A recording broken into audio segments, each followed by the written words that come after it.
Hello, and welcome to another episode of Incremental Doom. Tonight, a tale by the author of Frankenstein that engages a similar theme to that great Gothic story. The subject again is experimentation to control life, or rather, to control death by extending life. Defeating aging, an aspiration of our own times. How could this ever, or forever, bring lament and sorrow? The Mortal Immortal by Mary Shelley. July 16th, 1833. This is a memorable anniversary for me. On it, I complete my 323rd year. The Wandering Jew? Certainly not. More than 18 centuries have passed over his head. In comparison with him, I'm a very young immortal. Am I then immortal? This is a question which I've asked myself by day and night for now 303 years, and yet I cannot answer it. I detected a gray hair amidst my brown locks this very day. That surely signifies decay. Yet it may have remained concealed there for 300 years, for some persons have become entirely white-headed before 20 years of age. I will tell my story, and the reader shall judge for me. I will tell my story and so contrive to pass some few hours of a long eternity become so wearisome to me. Forever. Can it be? To live forever? I have heard of enchantments in which the victims were plunged into a deep sleep to wake, after 100 years, as fresh as ever. I have heard of the 7 sleepers.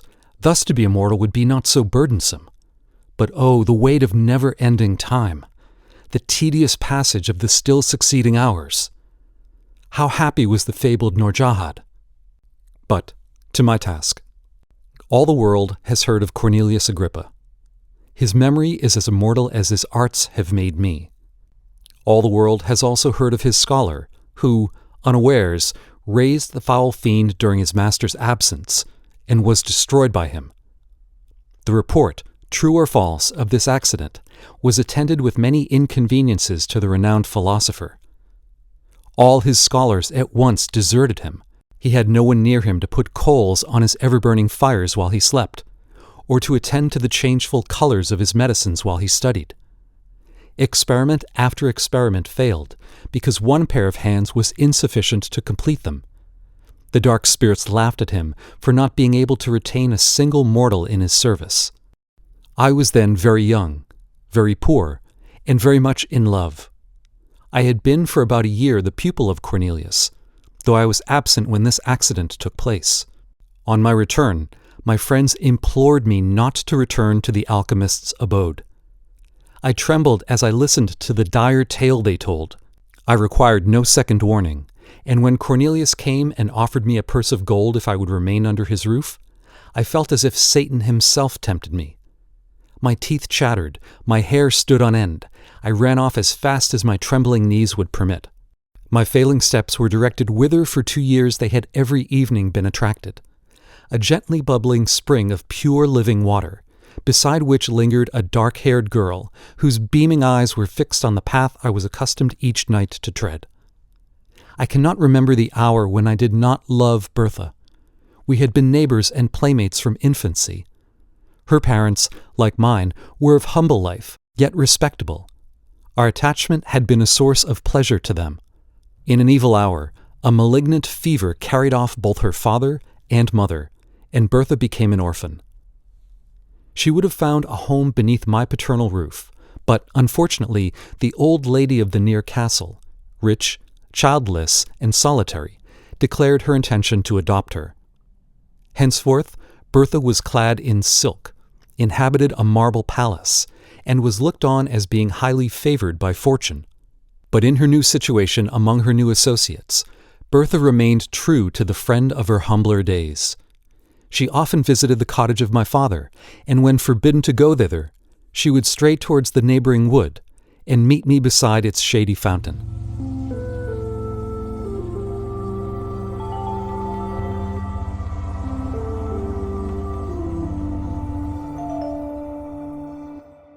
She often declared that she owed no duty to her new protectress equal in sanctity to that which bound us.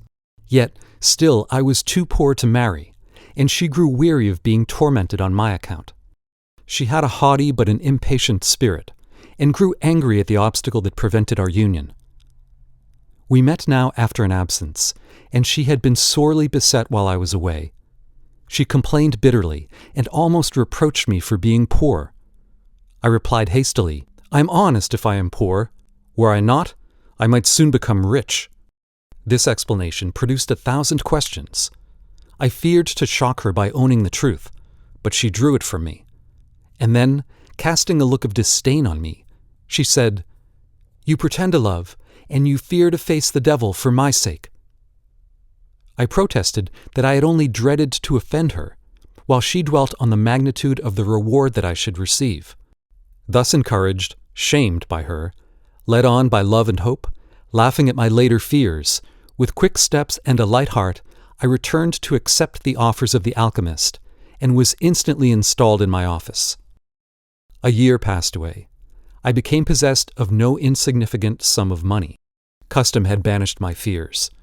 In spite of the most painful vigilance, I had never detected the trace of a cloven foot, nor was the studious silence of our abode ever disturbed by demoniac howls. I still continued my stolen interviews with Bertha, and hope dawned on me. Hope, but not perfect joy. For Bertha fancied that love and security were enemies, and her pleasure was to divide them in my bosom. Though true of heart, she was something of a coquette in manner. I was jealous as a Turk. She slighted me in 1,000 ways, yet would never acknowledge herself to be in the wrong. She would drive me mad with anger, and then force me to beg her pardon. Sometimes she fancied that I was not sufficiently submissive, and then she had some story of a rival favored by her protectress. She was surrounded by silk-clad youths, the rich and gay. What chance had the sad-robed scholar of Cornelius compared with these? On one occasion, the philosopher made such large demands upon my time that I was unable to meet her as I was wont. He was engaged in some mighty work, and I was forced to remain, day and night, feeding his furnaces and watching his chemical preparations. Bertha waited for me in vain at the fountain. Her haughty spirit fired at this neglect, and when at last I stole out during a few short minutes allotted to me for slumber, and hoped to be consoled by her, she received me with disdain, dismissed me in scorn, and vowed that any man should possess her hand rather than he who could not be in 2 places at once for her sake. She would be revenged, and truly she was. In my dingy retreat, I heard that she had been hunting, attended by Albert Hoffer. Albert Hoffer was favored by her protectress, and the 3 passed in a cavalcade before my smoky window. Methought that they mentioned my name. It was followed by a laugh of derision as her dark eyes glanced contemptuously toward my abode. Jealousy, with all its venom and all its misery, entered my breast. Now I shed a torrent of tears to think that I should never call her mine, and, anon, I imprecated 1,000 curses on her inconstancy. Yet still I must stir the fires of the alchemist, still attend on the changes of his unintelligible medicines. Cornelius had watched for 3 days and nights, nor closed his eyes. The progress of his alembics was slower than he expected.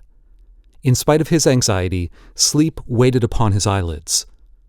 Again and again he threw off drowsiness with more than human energy. Again and again it stole away his senses. He closed his crucibles wistfully. "Not ready yet," he murmured. "Will another night pass before the work is accomplished? Winsey, you are vigilant. You are faithful. You have slept, my boy. You slept last night. Look at that glass vessel. The liquid it contains is of a soft rose color. The moment it begins to change hue, awaken me. Till then, I may close my eyes. First, it will turn white, and then emit golden flashes. But wait not till then. When the rose color fades, rouse me." I scarcely heard the last words, muttered as they were, in sleep. Even then he did not quite yield to nature. "Winsey, my boy," he again said, "Do not touch the vessel. Do not put it to your lips.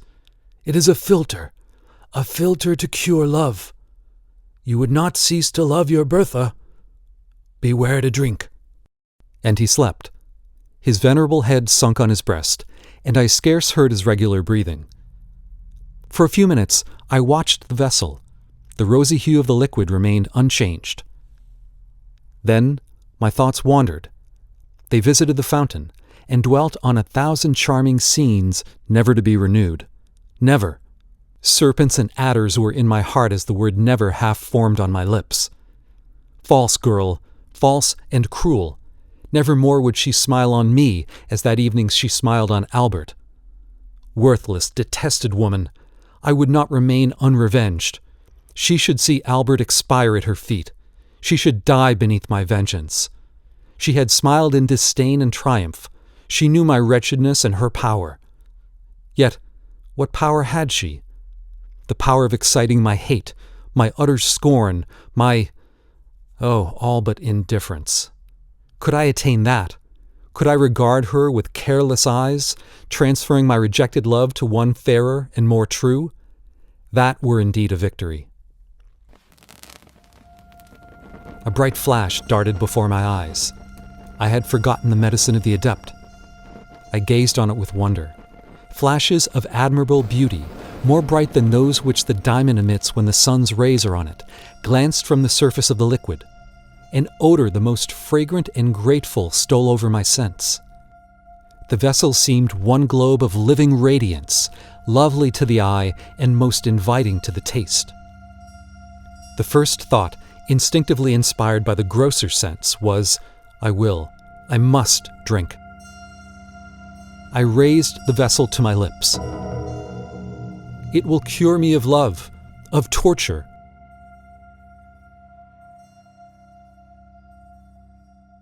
Already I had quaffed half of the most delicious liquor ever tasted by the palate of man, when the philosopher stirred. I started. I dropped the glass. The fluid flamed and glanced along the floor, while I felt Cornelius's gripe at my throat as he shrieked aloud, "Wretch, you have destroyed the labor of my life!"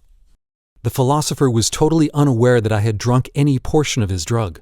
His idea was, and I gave a tacit assent to it, that I had raised the vessel from curiosity, and that, frightened at its brightness and the flashes of intense light it gave forth, I had let it fall. I never undeceived him. The fire of the medicine was quenched. The fragrance died away.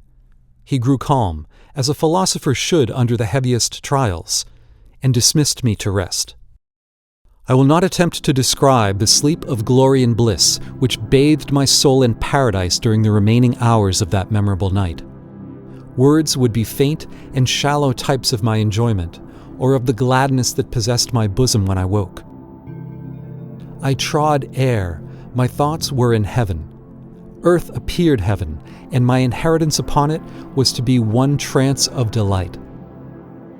This it is to be cured of love, I thought. I will see Bertha this day, and she will find her lover cold and regardless, too happy to be disdainful, yet how utterly indifferent to her. The hours danced away. The philosopher, secured that he had once succeeded, and believing that he might again, began to concoct the same medicine once more. He was shut up with his books and drugs, and I had a holiday. I dressed myself with care. I looked in an old but polished shield, which served me for a mirror. Methought my good looks had wonderfully improved. I hurried beyond the precincts of the town, joy in my soul, the beauty of heaven and earth around me. I turned my steps toward the castle. I could look upon its lofty turrets with lightness of heart, for I was cured of love. My Bertha saw me afar off, as I came up the avenue. I know not what sudden impulse animated her bosom, but at the sight she sprung with a light fawn-like bound down the marble steps, and was hastening towards me. But I had been perceived by another person. The old high-born hag, who called herself her protectress, and was her tyrant, had seen me also. She hobbled, panting up the terrace. A page, as ugly as herself, held up her train, and fanned her as she hurried along, and stopped my fair girl with, "How now, my bold mistress? Whither so fast? Back to your cage. Hawks are abroad." Bertha clasped her hands. Her eyes were still bent on my approaching figure. I saw the contest. How I abhorred the old crone who checked the kind impulses of my Bertha's softening heart. Hitherto, respect for her rank had caused me to avoid the lady of the castle. Now I disdained such trivial considerations. I was cured of love and lifted above all human fears. I hastened forwards and soon reached the terrace. How lovely Bertha looked! Her eyes flashing fire, her cheeks glowing with impatience and anger, she was 1,000 times more graceful and charming than ever. I no longer loved. Oh no, I adored, worshipped, idolized her. She had that morning been persecuted, with more than usual vehemence, to consent to an immediate marriage with my rival. She was reproached with the encouragement she had shown him. She was threatened with being turned out of doors with disgrace and shame. Her proud spirit rose in arms at the threat, but when she remembered the scorn that she had heaped upon me, and how, perhaps, she had thus lost one whom she now regarded as her only friend, she wept with remorse and rage. At that moment, I appeared. "Oh, Winzy," she exclaimed, "take me to your mother's cot. Swiftly let me leave the detested luxuries and wretchedness of this noble dwelling. Take me to poverty and happiness." I clasped her in my arms with transport. The old dame was speechless with fury, and broke forth into invective only when we were far on the road to my natal cottage. My mother received the fair fugitive, escaped from a gilt cage to nature and liberty, with tenderness and joy. My father, who loved her, welcomed her heartily. It was a day of rejoicing, which did not need the addition of the celestial potion of the alchemist to steep me in delight. Soon after this eventful day, I became the husband of Bertha. I ceased to be the scholar of Cornelius, but I continued his friend. I always felt grateful to him for having, unaware, procured me that delicious draught of a divine elixir, which, instead of curing me of love, sad cure, solitary and joyless remedy for evils which seem blessings to the memory, had inspired me with courage and resolution, thus winning for me an inestimable treasure in my Bertha. I often called to mind that period of trance-like inebriation with wonder. The drink of Cornelius had not fulfilled the task for which he affirmed it had been prepared, but its effects were more potent and blissful than words can express. They had faded by degrees, yet they lingered long, and painted life in hues of splendor. Bertha often wondered at my lightness of heart and unaccustomed gaiety, for before I had been rather serious, or even sad in my disposition. She loved me the better for my cheerful temper, and our days were winged by joy.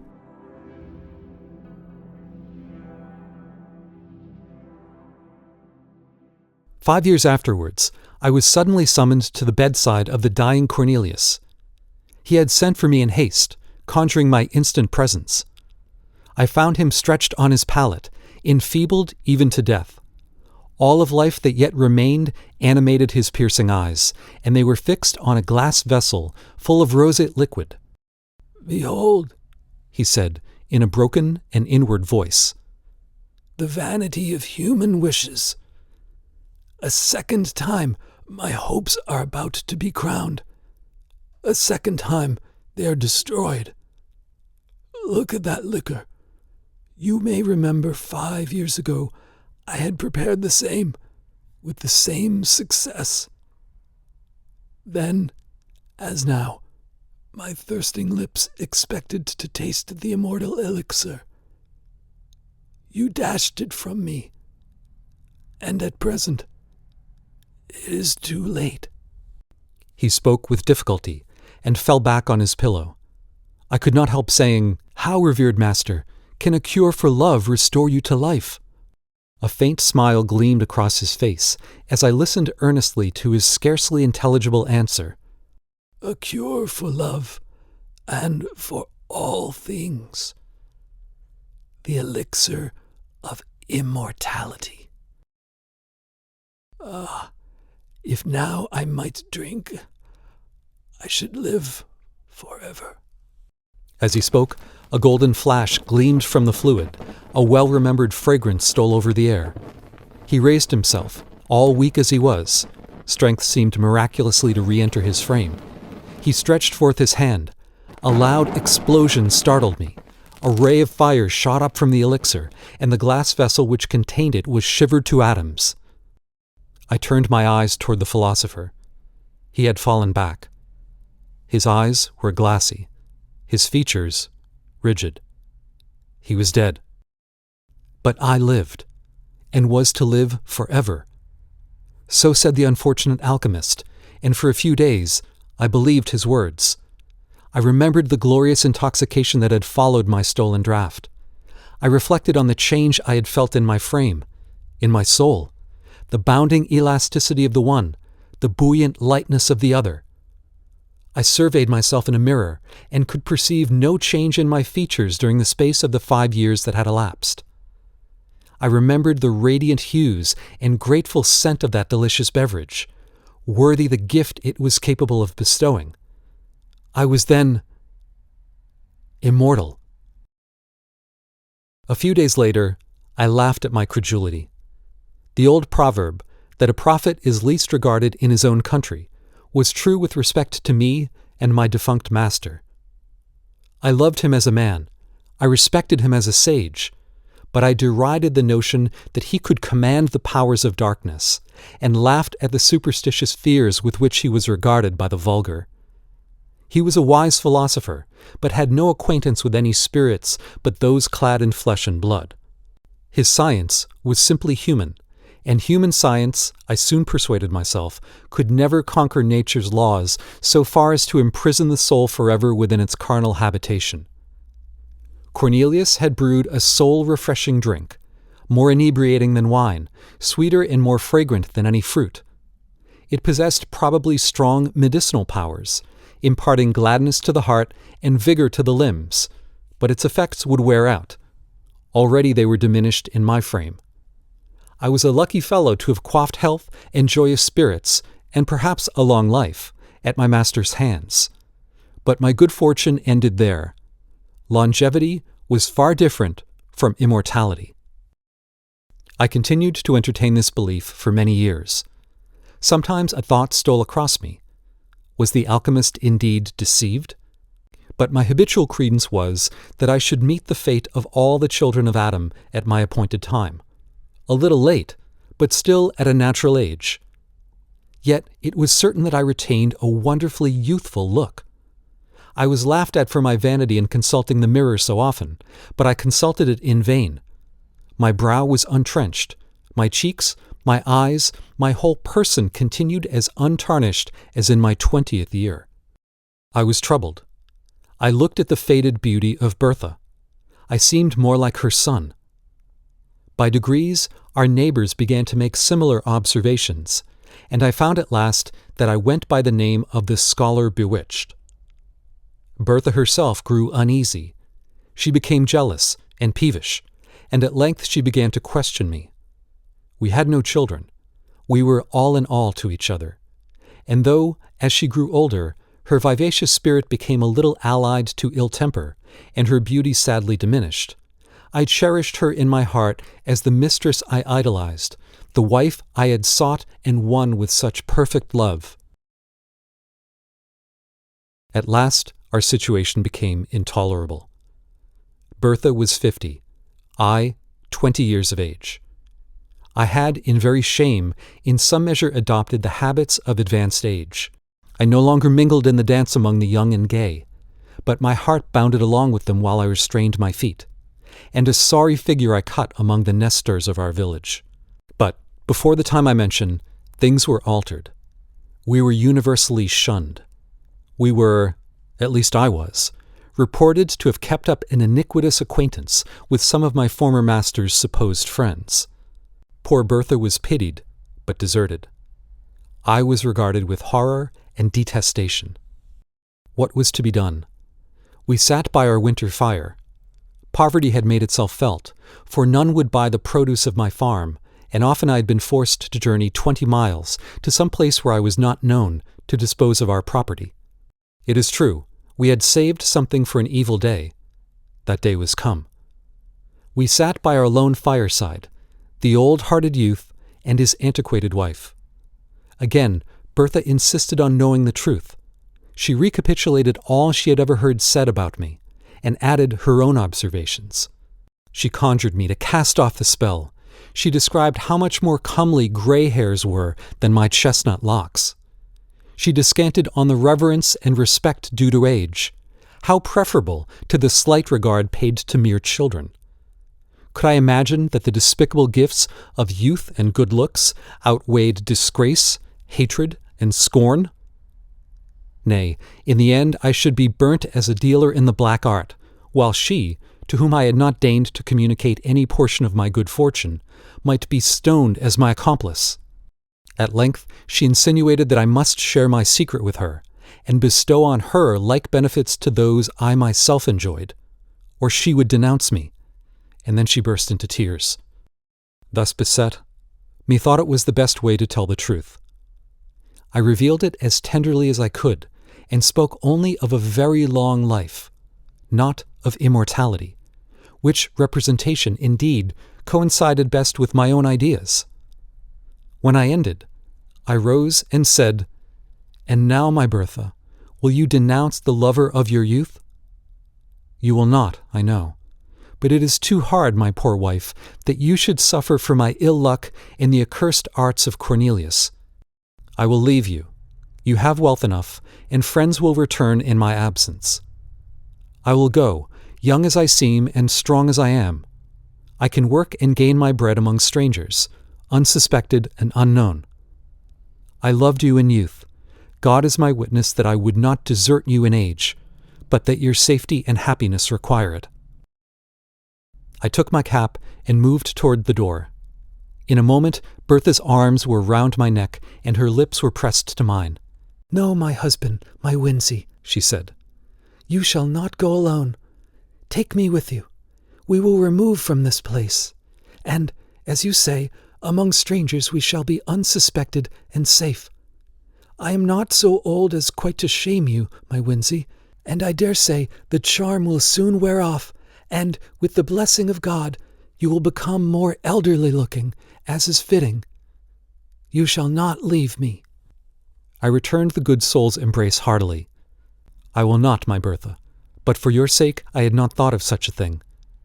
I will be your true, faithful husband while you are spared to me, and do my duty by you to the last." The next day we prepared secretly for our emigration. We were obliged to make great pecuniary sacrifices. It could not be helped. We realized a sum sufficient, at least, to maintain us while Bertha lived, and without saying adieu to anyone, quitted our native country to take refuge in a remote part of western France. It was a cruel thing to transport poor Bertha from her native village and the friends of her youth to a new country, new language, new customs. The strange secret of my destiny rendered this removal immaterial to me, but I compassionated her deeply and was glad to perceive that she found compensation for her misfortunes in a variety of little ridiculous circumstances. Away from all telltale chroniclers, she sought to decrease the apparent disparity of our ages by 1,000 feminine arts: rouge, youthful dress, and assumed juvenility of manner. I could not be angry. Did I not myself wear a mask? Why quarrel with hers, because it was less successful? I grieved deeply when I remembered that this was my Bertha, whom I had loved so fondly and won with such transport, the dark-eyed, dark-haired girl with smiles of enchanting archness and a step like a fawn, this mincing, simpering, jealous old woman. I should have revered her grey locks and withered cheeks. But thus, it was my work, I knew, but I did not the less deplore this type of human weakness. Her jealousy never slept. Her chief occupation was to discover that, in spite of outward appearances, I was myself growing old. I verily believe that the poor soul loved me truly in her heart, but never had woman so tormenting a mode of displaying fondness. She would discern wrinkles in my face and decrepitude in my walk, while I bounded along in youthful vigor, the youngest looking of 20 youths. I never dared address another woman. On one occasion, fancying that the belle of the village regarded me with favoring eyes, She brought me a grey wig. Her constant discourse among her acquaintances was that though I looked so young, there was ruin at work within my frame, and she affirmed that the worst symptom about me was my apparent health. My youth was a disease, she said, and I ought at all times to prepare, if not for a sudden and awful death, at least to awake some morning white-headed and bowed down with all the marks of advanced years. I let her talk.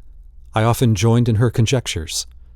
Her warnings chimed in with my never-ceasing speculations concerning my state, and I took an earnest, though painful interest in listening to all that her quick and excited imagination could say on the subject.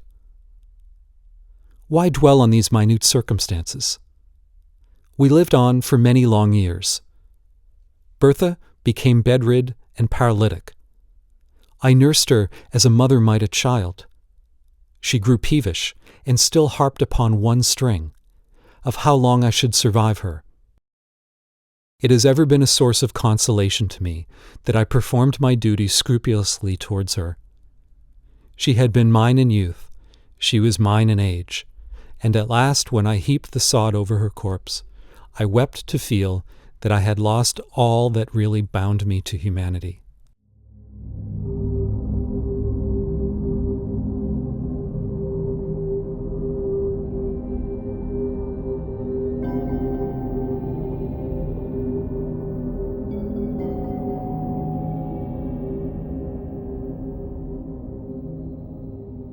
Since then, how many have been my cares and woes, how few and empty my enjoyments.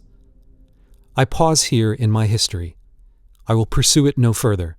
A sailor without rudder or compass, tossed on a stormy sea. A traveler lost on a widespread heath, without landmark or stone to guide him. Such I have been. More lost, more hopeless than either. A nearing ship, a gleam from some far cot, may save them. But I have no beacon, except the hope of death. Death, mysterious, ill-visaged friend of weak humanity. Why alone of all mortals have you cast me from your sheltering fold? Oh, for the peace of the grave, the deep silence of the iron-bound tomb, that thought would cease to work in my brain, and my heart beat no more with emotions varied only by new forms of sadness. Am I immortal? I return to my first question. In the first place, is it not more probably that the beverage of the alchemist was fraught rather with longevity than eternal life? Such is my hope. And then be it remembered that I only drank half of the potion prepared by him. Was not the whole necessary to complete the charm? To have drained half the elixir of immortality is but to be half immortal. My forever is thus truncated and null. But again, who shall number the years of the half of eternity? I often try to imagine by what rule the infinite may be divided. Sometimes I fancy age advancing upon me. One gray hair I have found. Fool, do I lament? Yes, the fear of age and death often creeps coldly into my heart. And the more I live, the more I dread death, even while I abhor life. Such an enigma is man, born to perish, when he wars as I do against the established laws of his nature. But for this anomaly of feeling, surely I might die. The medicine of the alchemist would not be proof against fire, sword, and the strangling waters. I have gazed upon the blue depths of many a placid lake, and the tumultuous rushing of many a mighty river, and have said, Peace inhabits those waters. Yet I have turned my steps away to live yet another day. I have asked myself whether suicide would be a crime in one to whom thus only the portals of the other world could be opened. I have done all except presenting myself as a soldier or duelist, an object of destruction to not my fellow mortals, and therefore I have shrunk away. They are not my fellows.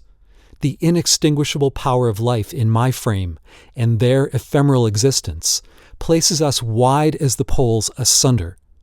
I could not raise a hand against the meanest or the most powerful among them.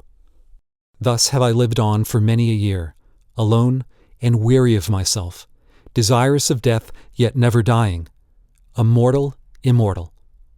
Neither ambition nor avarice can enter my mind, and the ardent love that gnaws at my heart, never to be returned, never to find an equal on which to expend itself, lives there only to torment me.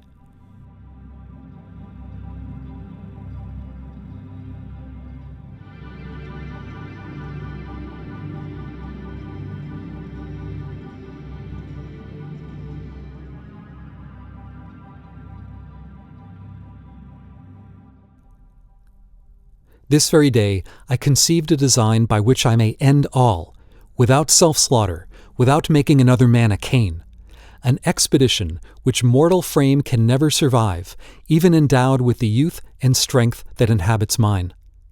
Thus I shall put my immortality to the test, and rest forever, or return, the wonder and benefactor of the human species. Before I go, a miserable vanity has caused me to pen these pages. I would not die and leave no name behind. 3 centuries have passed since I quaffed the fatal beverage. Another year shall not elapse before, encountering gigantic dangers, warring with the powers of frost in their home, beset by famine, toil, and tempest, I yield this body, too tenacious a cage for a soul which thirsts for freedom, to the destructive elements of air and water. Or, if I survive, my name shall be recorded as one of the most famous among the sons of men, and, my task achieved, I shall adopt more resolute means, and by scattering and annihilating the atoms that compose my frame, set at liberty the life imprisoned within, and so cruelly prevented from soaring from this dim earth to a sphere more congenial to its immortal essence.